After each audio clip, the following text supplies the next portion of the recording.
Diana Puspitasari. Desi akan mencoba mempraktekkan gerak pada makhluk hidup. Yang pertama itu menyentuh putri malu dengan secara halus. Ayo. Nah, kalau kita sentuh secara halus, dia akan lambat menyingkupnya tuh. Tengok ya, kita tengok ya. Nah, kita tambah sentuhannya menjadi sedikit lebih kasar, oke? Ayo perhatikan. Nah, dia satu pohonnya akan terkuncup sekali 3, walaupun yang disentuh cuma 1. Sedangkan yang secara halus itu hanya sedikit menguncup.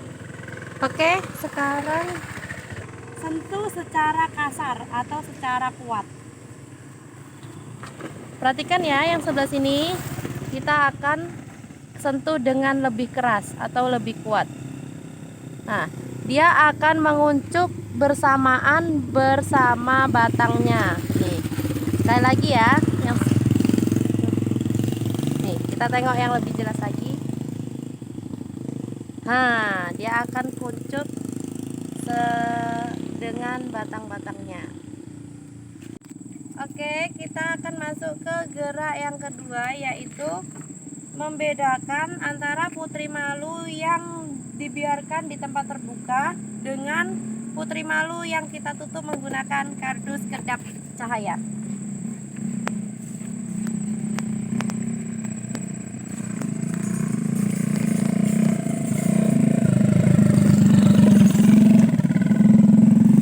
Oke, kita tunggu selama 30 menit ya. Oke, sudah kita tunggu selama 30 menit. Sekarang kita buka. Bagaimana reaksi tanaman putri malu yang sudah kita tutup dengan kardus yang kedap cahaya selama 30 menit. Ya, ini dia.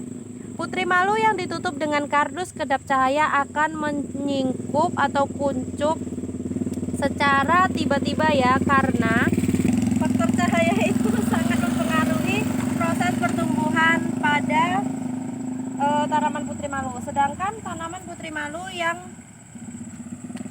kita biarkan di tempat terbuka akan tampak lebih bagus dan segar.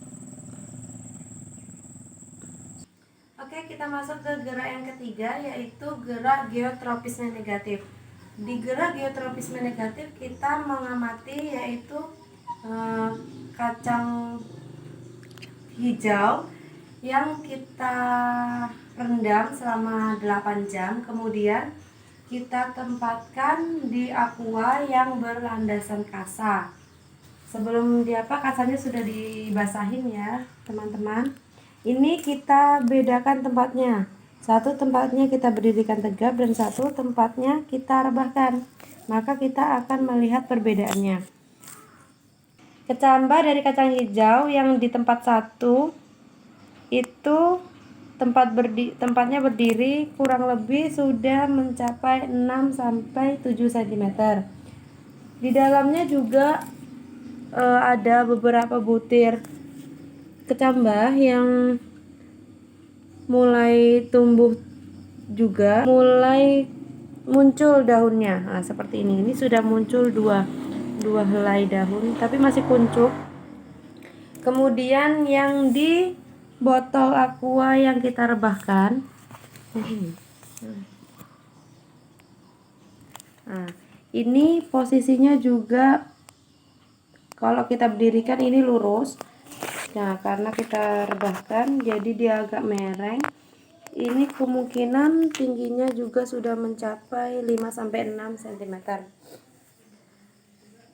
Kacang hijau yang kita tanam di pot nomor 2 ini dengan posisi mereng, awalnya itu akarnya itu ke atas, namun karena dia mencari sumber air, jadi dengan sendirinya akar itu akan mengikuti arah sumber airnya, yaitu ke bawah.